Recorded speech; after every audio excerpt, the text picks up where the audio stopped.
Good afternoon, everyone, and welcome to our latest SCLF webinar. It's been a wee while since we were here. Had a bit of a break through the summer, and then we were straight into our conference, which was all done virtually. So happy to be back with you here today. For anybody who doesn't know me, my name's Alison Mackay, and I'm a member of the SCLF Executive Committee. And I'll be one of the organisers today, along with Eve Muirhead, our chair, who's also going to be helping me backstage with any technical queries that you might have, and just moderating the session. If you have any technical queries, we just stick them in the question box, and we'll try and help you out. So just before we get started, I've got some housekeeping and a few announcements for you. You will all have joined on mute today and your cameras off, so you'll be able to sit back and relax and listen to our two presenters today. And if you do need to step away, then don't worry, because we are recording the session, and we'll make it available later on our YouTube channel, and I'll put the link for that in the chat. If you have any comments or questions for our presenters today, then you can use the questions box, and we'll try and take them all at the end of our two presentations. If we don't get round to them, then our presenters might be able to answer them in the question box direct to you, or we can try and get them dealt with offline. And the last of the housekeeping is just to ask you to please fill in the short feedback survey that you'll get at the end when you sort of crash out of this webinar, and it'll also be sent to you in the follow-up email. And please feel free to give any suggestions for future webinars or events in there. So just before we start, just a couple of reminders. Our next event is going to be on the 9th of December, and that is our AGM and quiz. And that'll be preceded by a webinar at 4 p.m, which will be given by Kate Wiley, who is the Technical Director of Element. And she's going to be talking about the British Standard 10176, taking soil samples for determination of volatile organic compounds, basically when to use the standard and how to preserve samples under the standard. So I'll be putting a link for that in the chat shortly. Please feel free to sign up for that. That'll be followed by a very short, I promise, AGM, and then our quiz with Dave Cook, who's kindly agreed to do that again for us this year. Also a reminder that we have 3 vacancies on our executive committee, and the nominations for that close on the 1st of December at 5 p.m. I'll also put a link for the nomination form in the chat. We're particularly keen to hear from people who are maybe early career or who have an interest in doing some of the sort of social media content or helping out with webinars. So that would be great. So now that we're ready to start our webinar today, I'm going to just introduce quickly our two speakers. So our first presentation will be the automation in site data collection and processing by using Ambalytics software by Anna Ward of Ambisense. So Anna is a commercial manager at Ambisense. She's over 10 years experience working with customers in the environmental sector, helping them achieve better outcomes for their clients, whilst increasing efficiency and saving money. Before joining Ambisense, Anna worked at Groundsure and ALS, which enabled her to connect and gain trust from numerous people in the environmental sector. So welcome, Anna. That will be followed by a talk by Dr. Marianne Brodgate of EarthSoft, and she'll be speaking on environmental data management and Industry 4.0. Marianne is EarthSoft's sales executive, and she covers activities in EMEA and Australasia. She previously worked for Esri and Acquire in sales and marketing roles in Australia, and has been providing information management solutions and natural resources for over 20 years. Marianne has a degree in geophysics and a PhD in GIS and geology from the University of Edinburgh. So welcome to Marianne today. So without further ado, I will hand you over to Anna. Just check that you are a presenter, Anna, and you'll be able to share your screen. Thank you very much, Alison. Hello, everyone. Sorry I can't see your lovely faces. I'm sure you're all smiling. I can see it in my eyes. So today's presentation will be a little demo of the software. So hopefully some of you will find it beneficial maybe for future projects. We might have worked with some of you already, and if we haven't, feel free to contact me after the event or within the event with the questions as well. In terms of Ambisense, in case some of you are not familiar who we are a data technology company. We started about 7 years ago, and our gas flags, which is a gas monitoring device, was the first in the world that measured all gases concentrations and flow. And since then, we started integrating other devices, including water level loggers, water quality probes, and geotechnical devices, including piezometers. And then we started bringing more and more data online and linking the data together so people could find correlations within the different data sets and therefore make more informed decisions. Up to today, we work on a number of projects in the UK, but also internationally. We worked on Lower Thames Crossing, where we supplied instrumentation, including gas flags, which is the gas measuring device, water level logger integrated with the gas device, and also dissolved gases probes, dissolved methane probe, and in multiple locations monitoring across the site, so that our clients could find correlations between different data sets, for example, how the water levels were driving the gas, etc. And the clients could find more data online and therefore make better decisions moving forward in terms of their design. So I'm going to share my screen, fingers crossed for technology and that it goes well. So just sharing my screen, and I have a little demo of the platform. I hope everybody can see the demo. Alison, please shout if you can't see the front of the platform. So I have this, I chose this demo on purpose. It's a project demonstrating how we saved our client, which was RSK, or the client's client actually, over £400,000. So it was a project we did about a couple of years ago. The client approached us because they had a problematic site and they wanted to find out whether the newest technology could help them eliminate something that they thought was not going to bring any benefits to the site.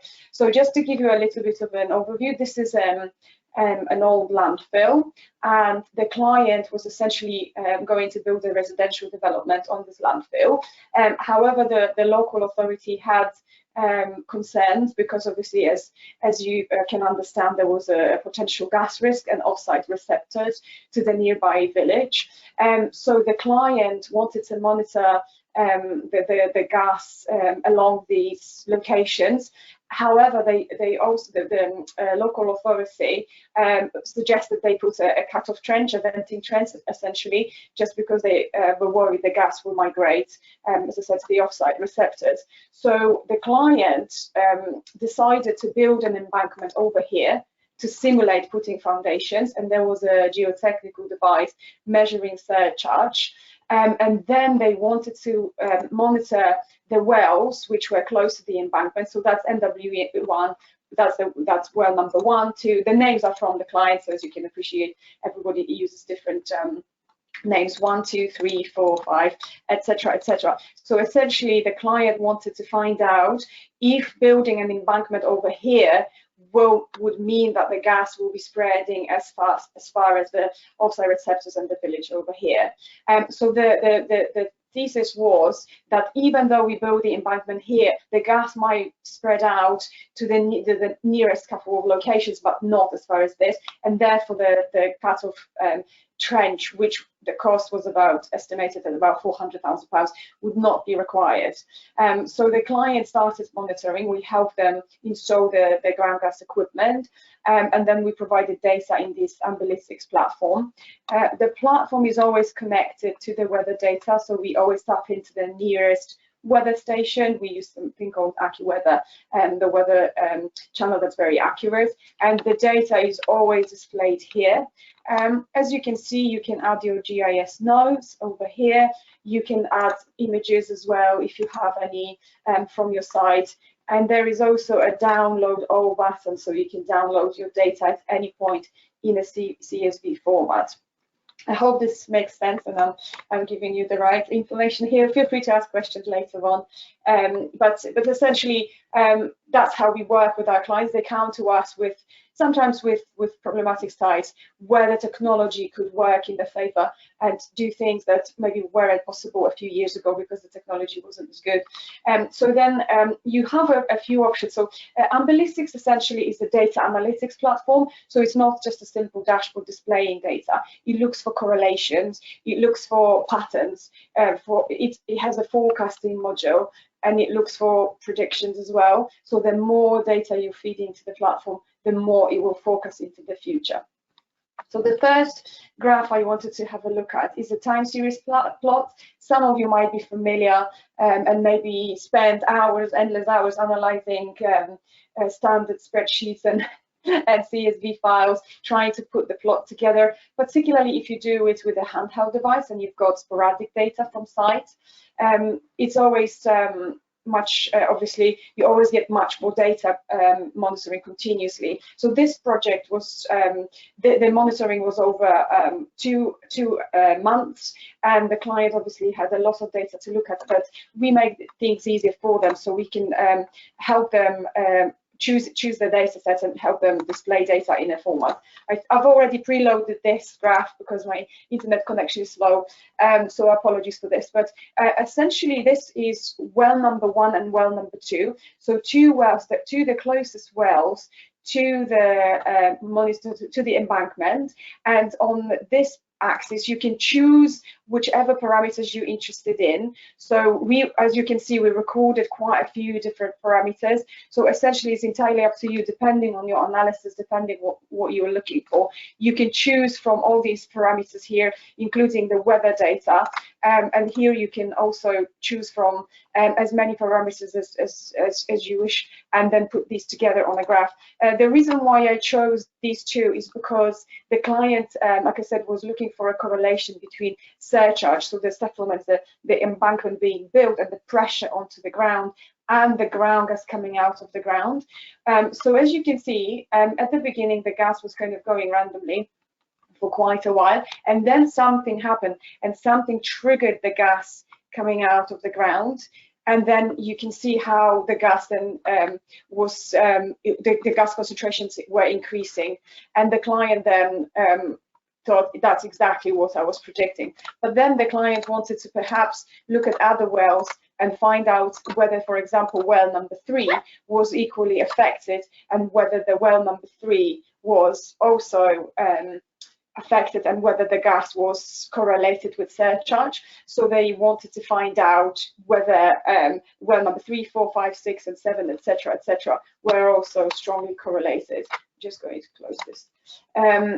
So as you can see here, actually something very interesting happened, because you could see that well number 1 and 2 were strongly correlated, but well number 3 didn't have the same correlation. So the gas was still kind of randomly going, and then the client starting adding other wells, and you can add as many as you wish. You can even put all of them together on one graph. You can always take screenshots. You can download the data in a PDF. You can, as I said, you can also add the data, download it in a CSV format anytime should you wish to send it to your client, for example. So this particular graph will show you whether there are correlations between well number 1, 2, and then 3 and 4. And it's very interesting, because as you can see, well number 3 and 4 did not respond to the embankment, and then the client started looking at wells further away and whether there was any correlation. So it's a very interesting graph, because it just proves exactly what the client wanted to do, and this data has given the local authority more confidence, because it's a robust data set, and it shows them exactly what they needed to see in order to then approve this without the cut-off trench. I can even, if you wanted to see all of you can even load all of the wells. If you wanted to see 1, 2, 3, and 4, and so forth, so you can have a look at how they works on one graph and whether there are correlations. Essentially, like I said, there are so many more different tools in this platform. We have strictly analytical tools that show you correlations, and I'll show you in a minute. We have modeling, even like 2D and 3D modeling tools that model everything, which is just to show you and help you out with your risk assessment. So hopefully you will see advantage into it. Really sorry about my internet, it's so slow. But essentially, once you have a project, you will have access to all these tools and all your data. Here it is. I do apologize. So this essentially, well, number 1 and 2 are now in pink and purple, and number 3 and 4 are in green and blue. And you can see that only the first 2 wells strongly responded to the embankment being built, so the 2 locations closer to the embankment, and the second, the third and fourth, and 5th and 6th and 7th, when the client loaded this all into one graph, did not have the same response. So I hope this is clear and it demonstrates exactly what we needed to demonstrate. And if we have anybody who used the software before, fantastic, tell us how you got on, or people who are interested in using it moving forward, please let me know. Another very interesting tool here is a correlations matrix. I know this is quite overwhelming and looking very busy, but I can explain what it is. So this is a correlation matrix. Essentially, it's looking at all the parameters on each vertical, and it's looking for correlation. So the lighter the color, the stronger the correlation. So essentially here we are looking at well number 1, and that we are looking at correlation between surcharge and average CH4. And you can see that there is a very strong correlation between surcharge and methane, and the client added this as another line of evidence. So essentially, the more instruments we have, the more data sets we're recording, the more we can look at. So this loads everything. But if you wanted to, for example, just look at a couple of them together, you can switch some of them off and the matrix becomes smaller and smaller. So you can zone into the individual aspects here. We also worked on another project with Arab, and the client essentially approached us because they said they are building a residential development, or their client, residential development on a site in Dartford called Eastern Quarry. And some of you might be here from Arab, so hello, and thank you so much for the ongoing business you are giving ourselves. And the site was very problematic because there were very high concentrations of methane and carbon dioxide, and there was a lot of monitoring going on, and there was monitoring from 10 years back as well with the likes of gas clamp. However, the client could never really find out from spot monitoring or from gas clamps what the correlation was there and whether there was any ground gas risk or not. So they approached it and said, could we do something together to perhaps work on a strategy where we would prove to NHBC, the regulator for this development, that the membranes in the houses, so gas protection measures, are required. So it was a joint venture between Arab and EPG. They worked together on the strategy, and in the end, after about 2 months of monitoring, a lot of hard work, a lot of head scratching, a lot of looking at the data, they finally looked at the correlation matrix and found out that there was a correlation between CO2 levels on the surface, which were measured with gas flux boxes, and rainfall. And the rain activated chemicals in the ground, and they were released. So essentially, there was no ground gas risk. Guess how much the client saved? You can type the message, or I can tell you. The client saved £1 million on this particular development because the gas protection measures weren't required. And it was a fantastic story. It's a huge success story for us, for the industry, for the technology, for our clients, and it's just fantastic what the technology can do. So like I said, this is all customizable. You can use this software to your advantage and customize it and zone in and hone in into the things that you are looking for. And there are also other things like 3D plots and 1D plots, and I don't want to spend too much time. I think it's best if you guys use it in anger when you have a project and you have an opportunity to use it. But essentially, you can choose any variables you like, and then you can create bespoke, whether that's barometric pressure you're looking for. So, for example, Tony Windsor at Arcadis was telling me how he was using this on the Lower Thames crossing, how he was finding correlations between obviously the river driving the water levels and then the water driving the gas out of the ground. So he had to look holistically at the whole site and find out about different correlations. And this is a bespoke graph, so it takes a while, plus my internet is slow. However, like I said, there are so many more tools here. I'm just touching the surface kind of thing, just to show you what you can do. And if you have any other ideas, what you would like to see, or what other tools might make your life easier, then please let me know. So essentially, this tool just shows you a 3D model of your data. And again, the lighter the color, the stronger the correlation, and it also can tell you when the correlation occurs, so what kind of conditions we need to have for the correlation to happen. So, for example, what kind of barometric pressure is driving gas out, for example. And you guys are so much more technical than myself, a million times better. But essentially, we want to give you enough tools to allow you to make your decisions faster, with more confidence, save money. Also, there are other benefits of using continuous monitoring, including health and safety risk on site, because there are less journeys to site. So we only go twice, once to install the equipment and once to take it out. And then also saving CO2. So I know that this is quite big for every company. Every company has a strategy now for reducing carbon footprint and driving to site, all the site services, collecting data, particularly if you're driving from the south of the country to the north and it is a long journey. This could be a way of reducing your carbon footprint as well.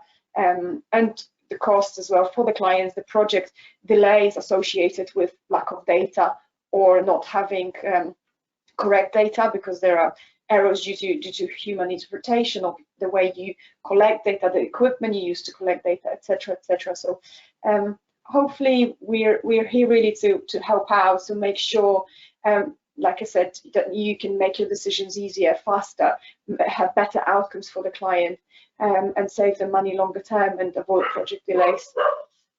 So yes, that's really it from myself. I welcome any questions later on if anybody wants to ask anything, and if anybody would like to book a more in-depth demo where we show you all the tools, then let me know, and then we can arrange it. So thank you very much, everybody. I hope I covered everything, and I think I squeeze in within my slot. And I'm now going to hand over, just unshare my screen, hand over to Marianne from EarthSoft to show you her brilliant tools and her software. Thank you very much indeed, Anna.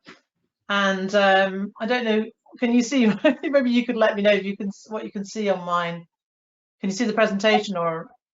Yes, in the presenter mode, so it's not in the that's it. Yeah. Yes, thank now you it's very much. Okay, super. All right, well, thanks for coming along, everybody who's here. I'll just tell you a little bit about EarthSoft, our company, and then I'll get into the presentation. So the presentation is really looking at the future. Where does an environmental data management system and the sort of land decontamination remediation work that we do fit into Industry 4.0? Where is everything going in the future? So EarthSoft's a global company. The majority of people sit in the US. There are people actually all around the world, however, especially technical people. And we're the global leader in environmental data management systems we call EDMS. So EQuIS is our only product, the only thing we focus on, and we've been doing it for more than 25 years. We've got 150 staff, a very large help desk, and a very large development team. And the main reason for that is because the software is all about configuration, not customization. So there's a huge tool set there, and you can put the tool set together in the way that you need to. It's an advanced EDMS in that it incorporates decision support, workflow automation, and that's really where we're looking towards when we're looking at Industry 4.0 and how you can make a system smarter and how you make the entire your operation smarter as well.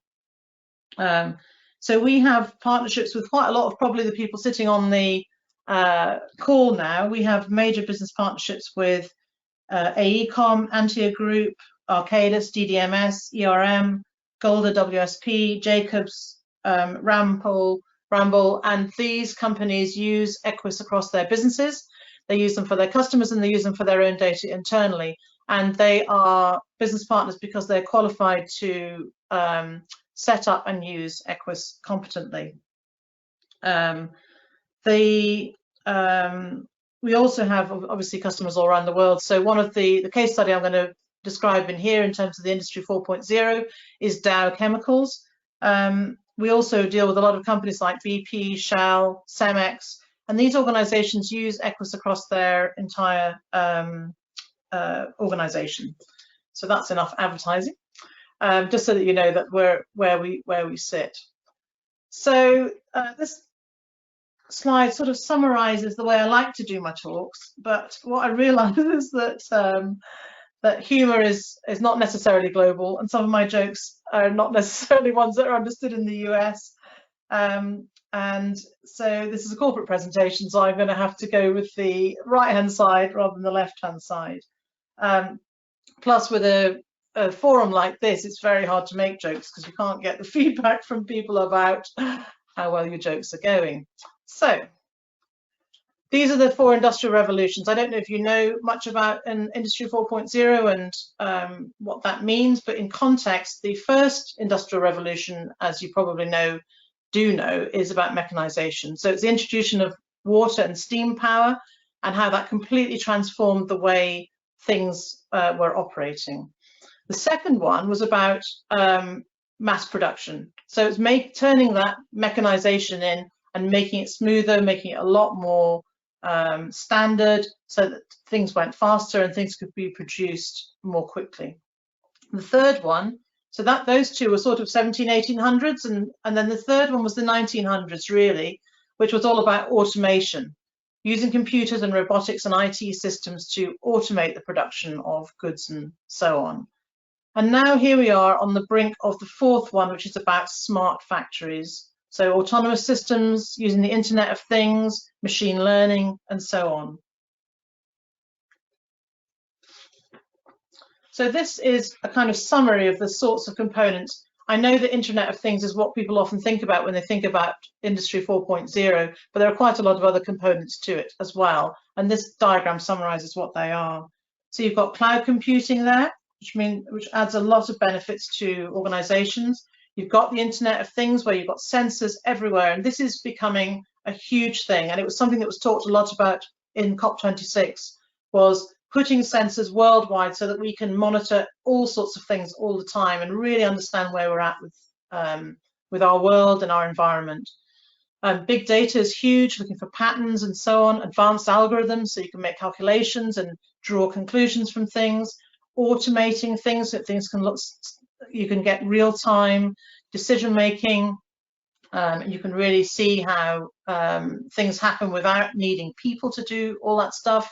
Artificial intelligence, the same again. It means things can work a lot faster as well.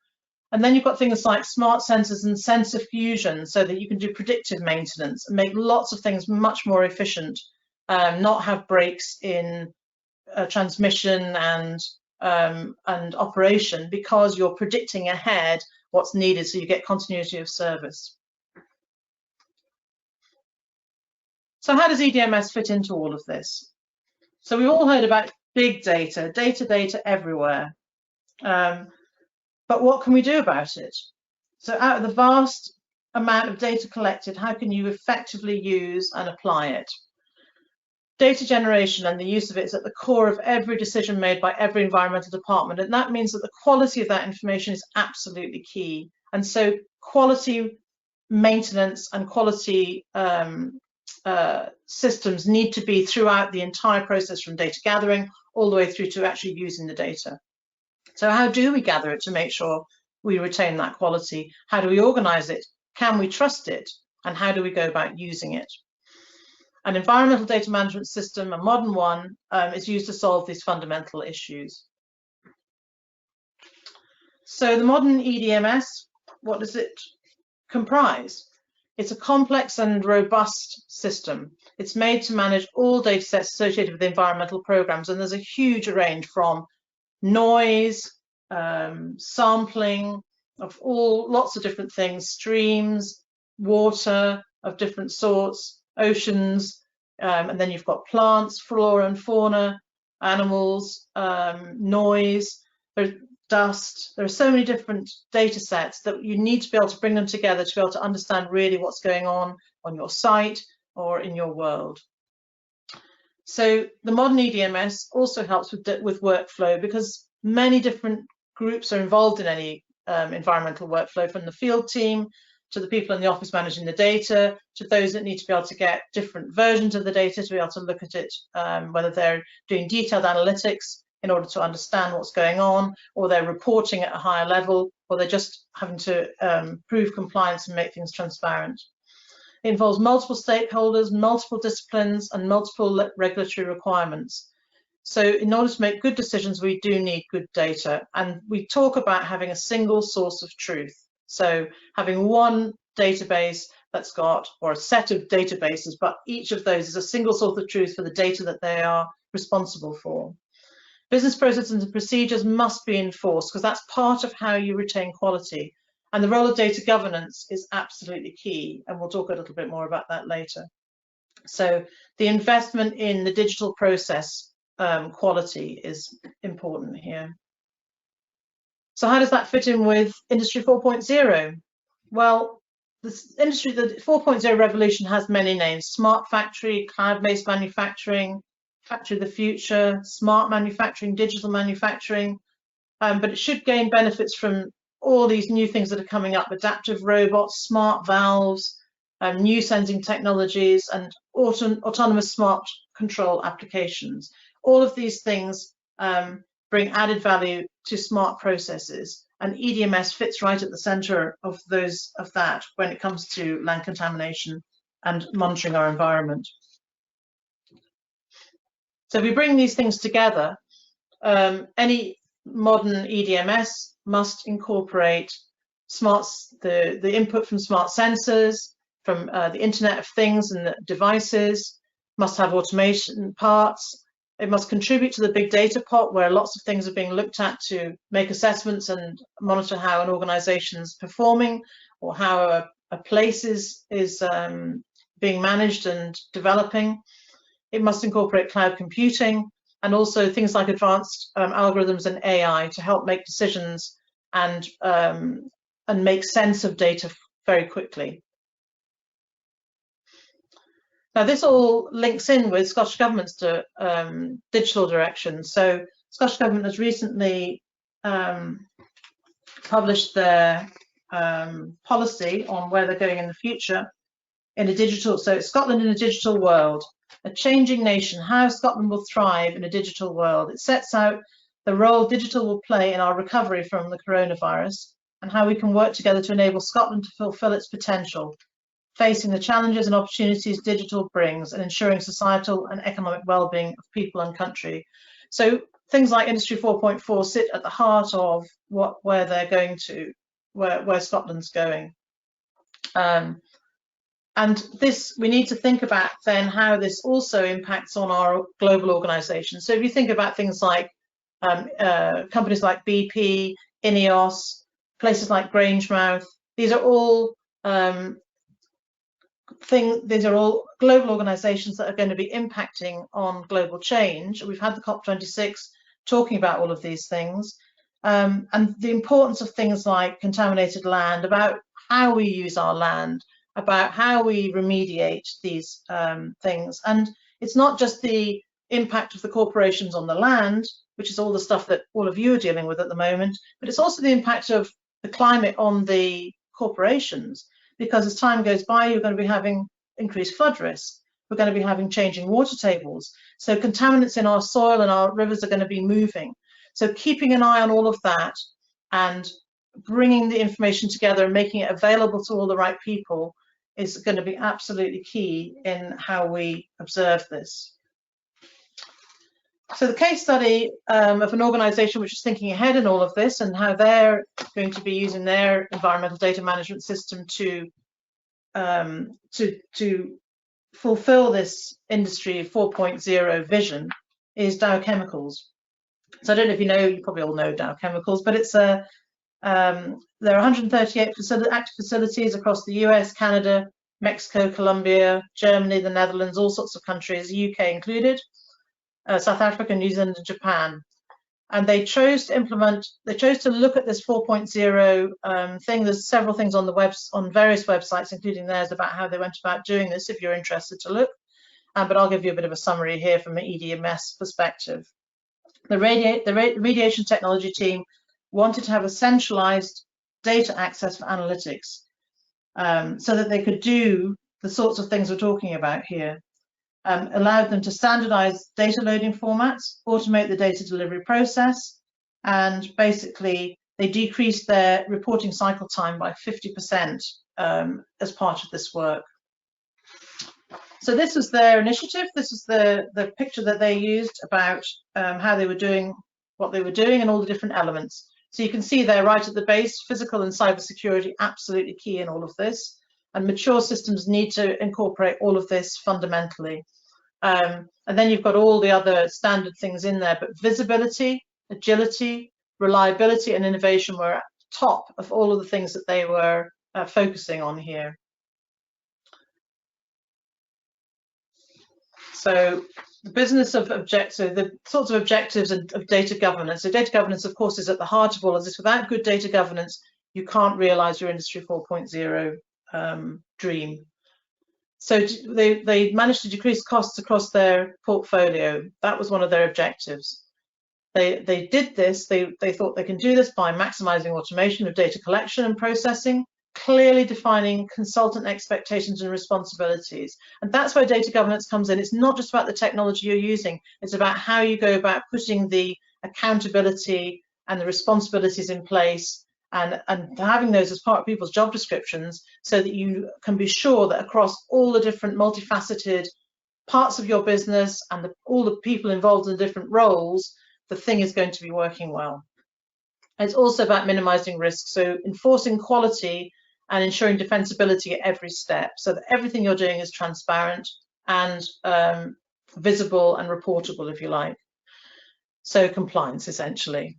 And then it's all about leveraging the investment in the data management and the data that you've historically managed to get into your system. So data governance and master data management plan is a really important part of the data governance strategy.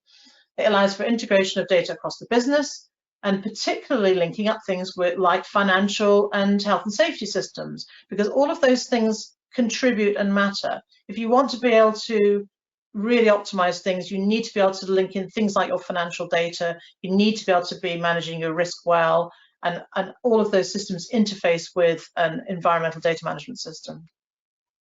So that you want consistency, consistent data across everywhere, across your whole remediation portfolio, across all of your sites, so that you can do things like prioritize and you can know where your costs are going and you can know where you want to spend your money in the future.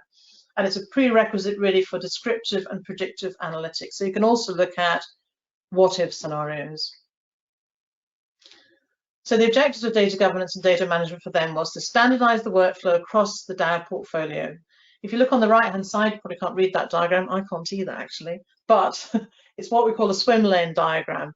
And it's really important it's a really useful tool to use to look at how all your data processes knit together and who is involved and how they link.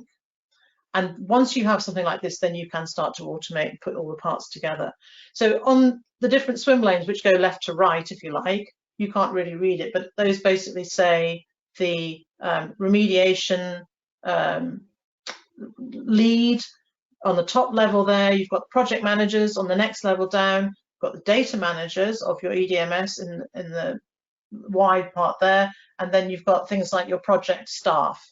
So each of those boxes are about things that those tasks that those groups do, and the lines show the data flow and the workflow, the process, if you like.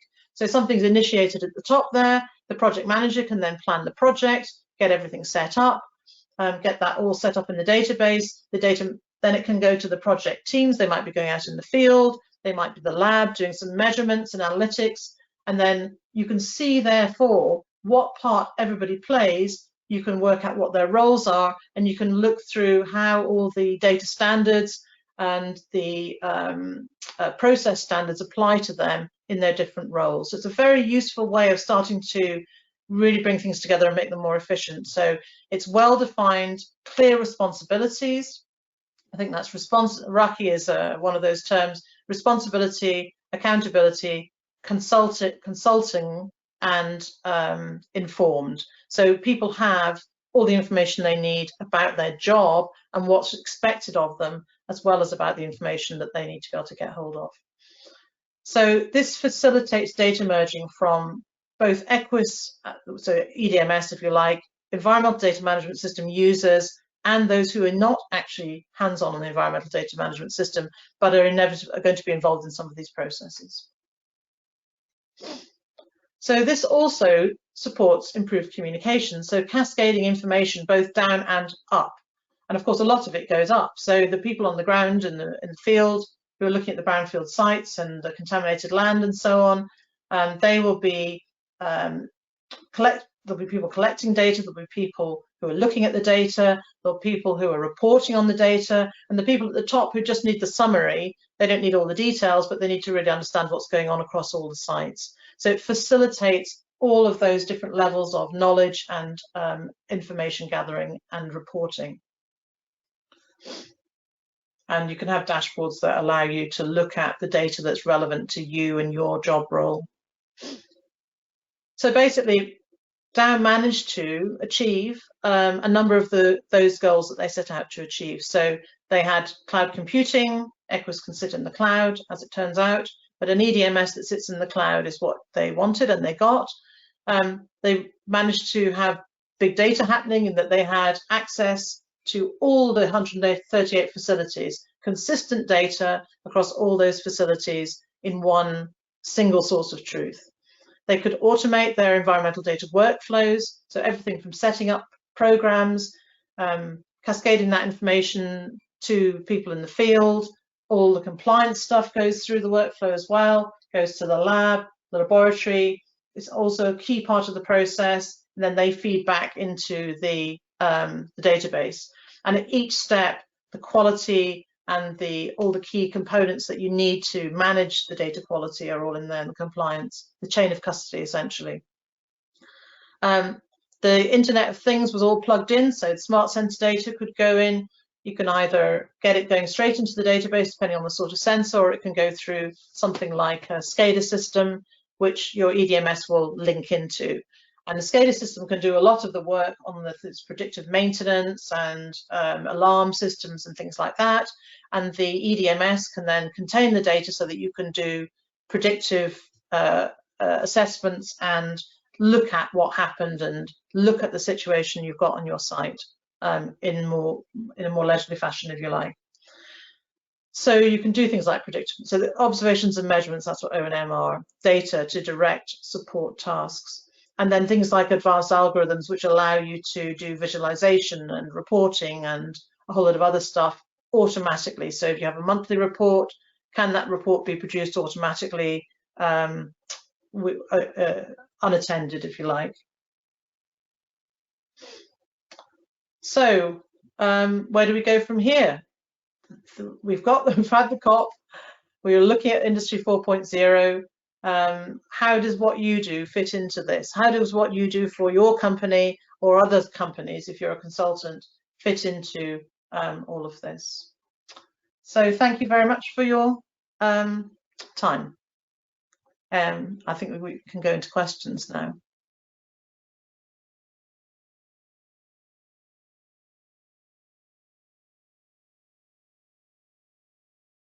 That's great. Thank you very much, Marianne and Anna, for your presentations. That was great. Just make sure you can actually hear me. We don't have any questions in the question box yet, so if anybody does have any questions, feel free to pop them in there. I'll maybe start off with one for Anna. Do you offer like a trial of your system so that people can go in and actually have a go before they commit to using it? Oh, I think you're on mute, Anna. Oh, sorry. Can you hear me now? Yep, that's you.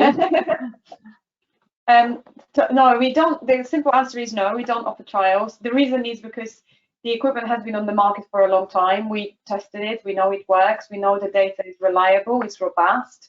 We know the platform works. It does exactly what we said it would do. We do offer, however, demos of the platform and an in-depth discussion, and we usually have a number of sessions with the client before we actually deploy the equipment to understand the requirements, to make sure that we deploy the right type of equipment for their project.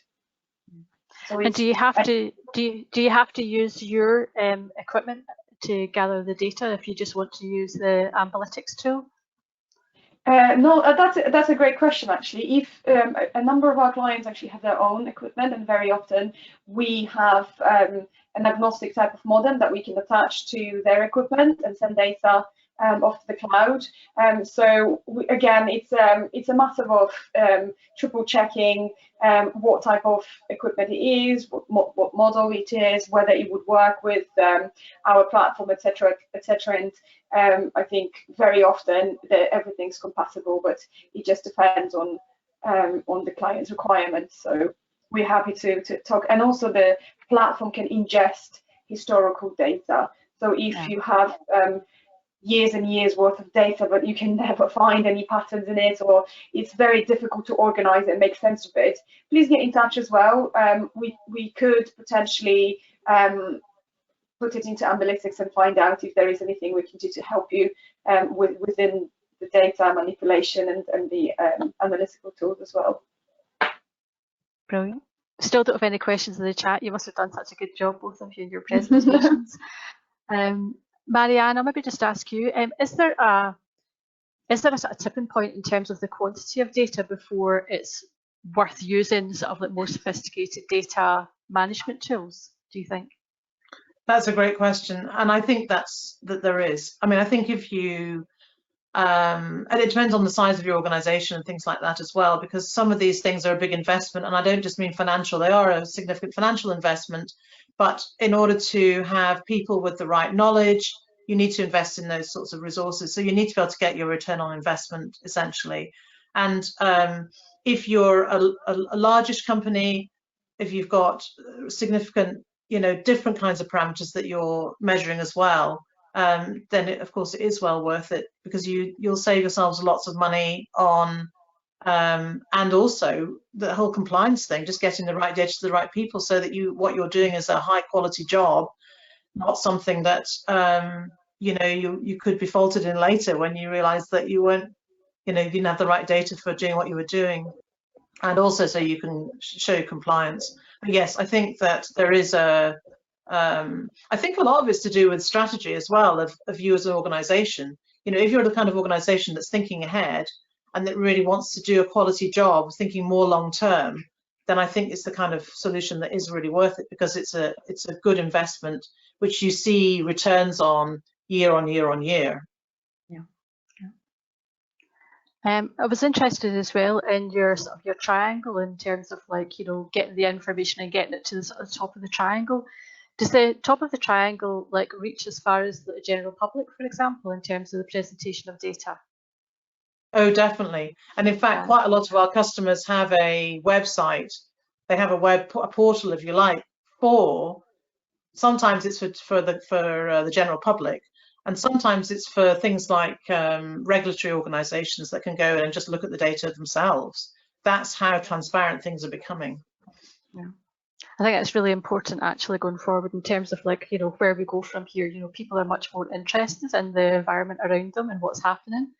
And I think having tools like that, you know, rather than like, you know, a 300-page hard copy report, having tools like that where they can actually visually see something in front of them, and particularly if you're maybe living next to like a big scheme where there's a big remediation going on or something like that, or you've got a potential, you know, big industry next door to you, being able to see like, you know, what's happening as the projects or the organisation progresses, I think it's really important.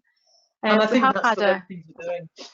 Sorry to interrupt. I think that's the way things are going. I think that level of transparency is the way things are going, and building trust between companies and the public. Those things are happening more and more now, and they're becoming, as you say, very, very critical. By the way, I have a different, I would like to change that diagram where you have actually the red single person, that actually the diagram should be the other way up, because the information is really cascading down to those people. Yeah. We have had a question in for Anna from JP. He's asking whether the Ambalytics is sold on a long-term subscription basis or per project. It's per project. So usually you will have access to your data for the duration of the project, plus I think 2 months after, so you can have a proper understanding of your data. Your CSV data will be available forever. We store it. And if you haven't downloaded it for some reasons, you can contact us and we can send it over to you in an email. Brilliant. I don't think we've got any more questions, so I think we'll just wrap up there early and people can get an early lunch. So thank you very much both again. Feel free to stick any details that you want in the chat, but I think everybody will be able to sort of contact you through your websites or whatever. But if you do want to put in your contact details in the chat, people can just hang on for a minute and grab them and contact you direct. So thank you very much, and hopefully see you all on the 9th of December for our next webinar and for our AGM and our super quiz. I think there's only about 10 of us on it the last time, but we do it with in a fun way using AHA slides so that it's interactive. So nobody has to stand out. You can put in any name you want, so nobody knows it's you, and you can do multiple choice. So it's usually quite a fun event. So hopefully see you then, and we'll just leave that there for today. So thank you very much again, Marianne and Anna. Thank you. Well, thank you so much. Pleasure.